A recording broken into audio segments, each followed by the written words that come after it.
Sa number 9, FIBA-SIBA Women's Under-18, opisyal nga nagbukas sining Martes, Hunyo 2. Hatagay sang libre nga tickets, first come, first served. Opisyal na nga nagbukas ang hinampang para sa FIBA-SIBA Women's Under-18 basketball qualifier sa STI West Negros University Gymnasium sa Bacolod City. 5 ka pungsod ang magasambuwa sa ini nga kompetisyon.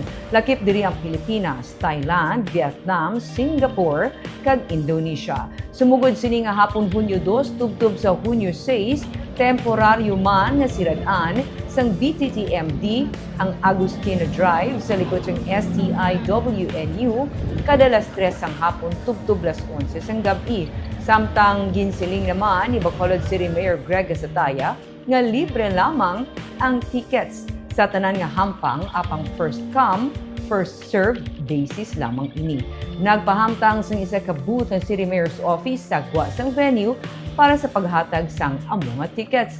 Apesar sa kabudlayan sa trainings, nagapati man ang coach sang Gilas Pilipinas nga si Alexander Arespacochaga nga sarang madepensahan sang Gilas ang kampyonato.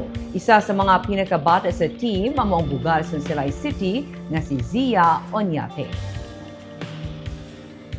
The young girls are excited. Sila yung future natin. But at the same time, challenge namin, sabi namin, hindi lang kayo future now, present, be present. Diba? Makisama rin tayo sa success na nararamdaman mga ate natin. So, the girls are excited definitely and looking forward to this tournament. Provide a ticket booth sa labas ng entrance by tomorrow afternoon. So it's a first come, first serve basis.